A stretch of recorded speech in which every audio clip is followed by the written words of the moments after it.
They're under starter's orders and they're off and they're straight down the... How can 12 divided by 2 equal 7? And how does a hovercraft work? How?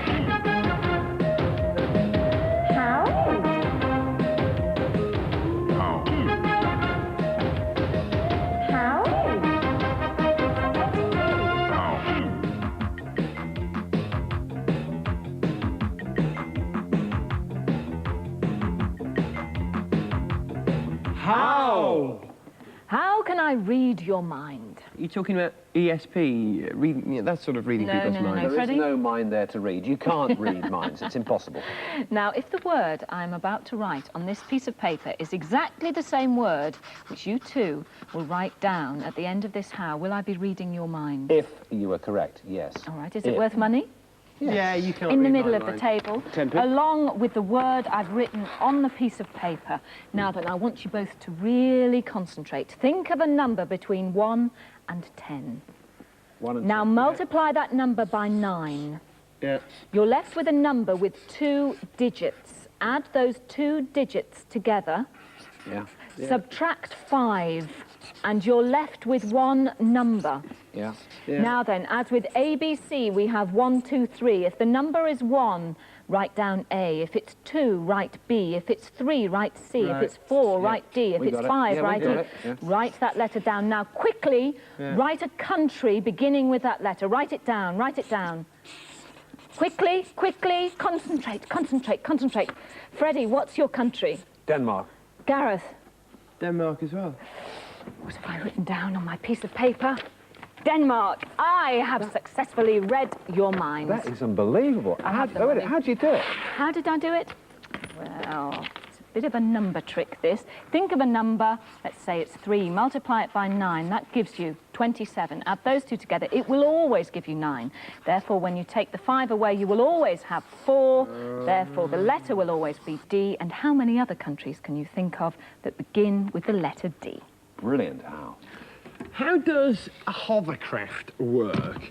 Well, you can build a model at home if you want to demonstrate how the hovercraft works. This is the model made out of a margarine tin, cotton reel and a balloon. How does a hovercraft work? Well, it floats on a cushion of air. Look at that, floating on a cushion of air. That's how it works. That's how it works. Now, you may have travelled on a hovercraft yourself. In fact, the world's biggest hovercraft is the SRN-4, and it regularly makes journeys across the English Channel.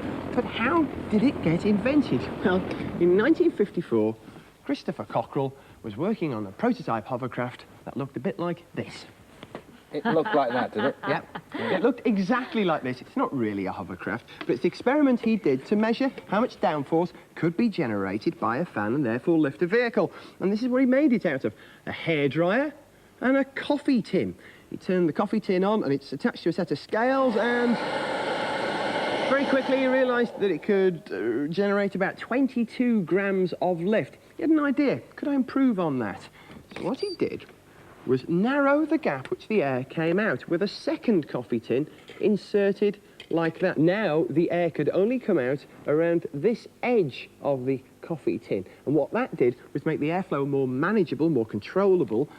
And when he measured it on the scales, he found that it generated a lot more lift. So already Cockerell was well on the way to designing a practical hovercraft. In fact, it was only 11 years between this small experiment and the SRN-4, a hovercraft capable of carrying 400 people. This hovercraft, however, carries only 3 people. It's an Osprey sports hovercraft, but no matter what they're designed for, all hovercrafts work the same. Instead of a hairdryer, a great big fan driven by a car engine which drives the air vertically downwards to lift the machine and pushes it out the back to drive me forward. And around the edge of this hovercraft you can see a flexible skirt, and that skirt ensures an airtight seal between the hovercraft and the surface it's running on, whether it be land, sea or the house studio.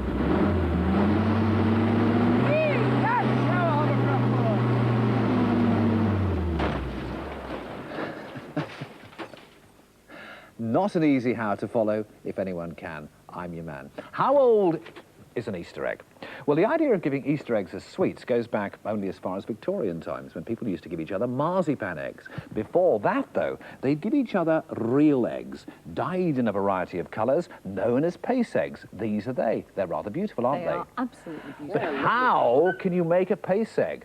I can show you how, because it's delightfully simple and very, very effective. Well, it would be, wouldn't it?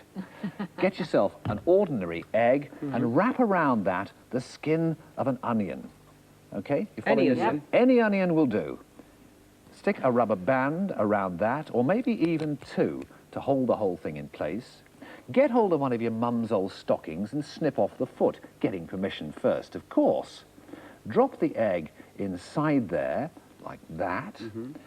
Then knot the whole thing in place, going well so far, isn't Oh, it? beautifully. Even Toppy can understand this. And then dip it in a pan of boiling water. It is boiling water, so do be careful. Leave it in there for at least 10 minutes and be careful when you take it out, because it'll be hot. When you do take it out, snip it off and then get the whole thing out, and you may be delightfully surprised by what you find inside. Look at that. A lovely marbled effect. Dry it off, rub a bit of cooking oil on it to make it all shiny, and you will be left with a lovely pace egg that looks like that. And if you want different colours, then use food colourings and so on. A sheer masterpiece. Yes, and that's how you make a pace egg. Not bad egg. That's not Yes, the how, though. but well, the how was, how old is an Easter egg? Yes, I don't need telling that. Well, in fact, Easter eggs and giving them at springtime festivals goes back a long, long time. In China, they were giving each other eggs painted scarlet as far back as 900 BC. That is 2,892 years ago, and that is how old an Easter egg is. Marvellous. Now, how can you lift an Australian? The same as you pick anything else up, surely. Carol, what are you talking about? Well, I'm actually talking about lifting, but before I show you the Australian version, I want to show you how people normally lift things. Now, often people just bend, not using their knees at all. They keep their legs locked, they bend from the back, pick up a heavy item, putting strain on these lower back muscles, which are very weak, pick up the items and, oh, gosh, not good. Not good for the health at all. This is how you should lift. Go in between the items. Use the big muscles, the muscles in the thighs and in the shoulders. So bend from the knee, keeping the back straight. Pick up the items like so.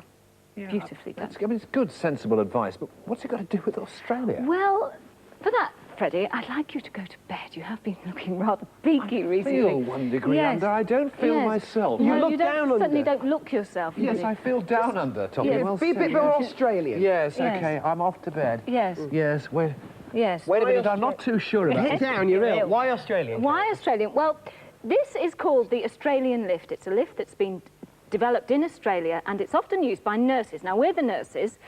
Freddie, just sit up there, thank you. You're the patient. Yep. Knees here on the end of the bed. Yeah. So we're going to use the thigh muscles, shoulders under the armpits there, and we link our arms underneath his knees. Got my hand? Sure about all this. Got my hand. Use this hand to push off the bed, Right. and up we go. Right. Oh, So my back was straight all the your time. back was straight. We're the nurses. We're using our thigh muscles and our shoulder muscles. It's quite comfortable, isn't it? So what do we do with the patient then? This way, Freddie. 22 stones, I reckon. What do you say? Solid muscle. Nurses could lift any weight with this, presumably. don't they? Absolutely, absolutely. Even good old Fred dropping. Drop it. Excellent. And that is how you can lift an Australian. Another how for you now. How do you play the saw?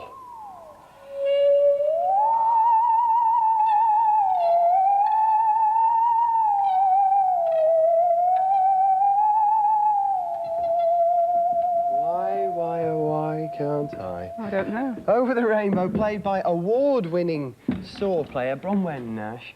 Bronwen, how do you play the saw? And is that a special saw? No, well, it is and it isn't. It's an ordinary saw made 12 inches longer so that you get more notes, because you get the notes by bending the saw. So you can know, play sort of- any saw? Yes. You see, more or less as far as you like to go is the number of notes you get. Okay, well, So I've got my toolkit, and in my toolkit I have my saw, and you can play it with a stick? You're You can playing play it with a bow? stick, yes. If you're starting, you play with a stick. Show me what to do then. So you clasp the handle with Yeah. very tightly with your knees, Yeah. right? then create an S shape by bending it like that. Mm-hmm. Right? And just then tap you it. should, well, sort of stroke and tap at the same time. Can you stroke it as well? Yeah, you can hear it. Now That's you're- right. And you sustain the note with the vibrato. Look, you watch.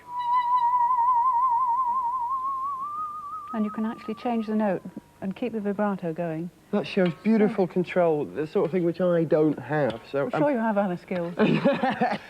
however, being as you're playing a household tool, I think I shall join in on a piece for spanner and ratchet and saw. All right.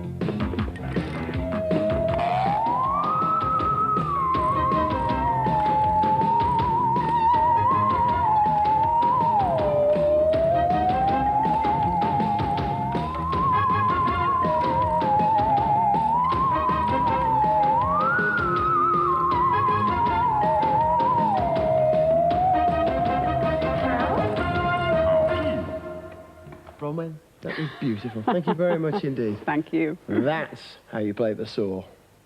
Bronwyn and Toppy, a little musical magic. Now, how do you race raisins? A simple but highly effective and exciting tabletop racing game you can play at home. Now, you get a jug of lemonade. If you drop a raisin in it, it'll sink straight to the bottom because it's heavier than the lemonade. But gradually the bubbles in the lemonade will stick to the wrinkles in the raisin, making it less dense, and slowly but surely it climbs to the surface. Look at that, right on cue. Bubbles burst, and down it goes again. OK, we are now going to have a little race. If I could just get him out. Look at that. Beautifully well held, lovely. Right, we each take a raisin. That's yours, Toppy. Toppy's Tornado. That's yours, Carol. Oh, this is Carol's Turbo Crawler. Charge. Carol's Crawler? Yes, and this is mine, Dynamite Dynage. Now, when I give the signal, we drop them in there, and we're having a race up and down, and we are racing for the Raisin Racing Rosette. OK? Is that clear? Yes. How many laps? Now, it just depends on when I get in front. I'm now going to hand you over to the official race commentator. And here we are now at the start of the Raisin Racing Derby. In they go, and down to the bottom. It's a slow start. They're under starter's orders, and they are off. Carol's Crawler in the lead now. Does the first circuit nicely, and Toppy's Tornado right behind. Dynamite Dynage in third place. Carol's Crawler going back. Down they go again. Carol's Crawler in front marginally. Toppy's Tornado there. Dynamite Dynage. Coming up now for the final furlong. It looks like Dynamite Dynage. Tremendous surge on the inside. There he goes, and he's won it. A fantastic finish. Absolutely brilliant. Dynamite Dynage wins it. A marvellous, marvellous, exciting race. And that's how you race raisins. It was mine. Now, how can 12 divided by 2 equal 7? 12 divided by 2, Carol, equals 6. Carol, you know maths. Go on, prove it then. All right, 12, 1, 2, divided by 2 equals, well, the 12, that's 3 times the 2 times the 2 over the 2, cross out the 2's. 3 times 2 equals 6. Bingo! You see? Made yourself look a bit The stupid. key to this, how, is that we don't use numbers or symbols like this. We, in fact, go back to Roman times and use Roman numerals. And they're still used today. You see them often on clocks and watches. How do Roman numerals work? In this way. That stands for 1. If you have 2 of those, that stands for 2. Now, a V stands for 5. If you put the V there, you have 5, 6, 7, V, 1, 1. Then the X, well, that stands for 10. But how do Roman numerals get you out of a fix? Well, you see, these were terribly, terribly difficult to multiply and divide with. So if you wanted to learn how to do that, you had to go to Roman University. And I've always wanted to teach you two a lesson, so follow me to Haus Universitas. Now, I think you two need a degree, the 3rd degree. Situs theros, pleases.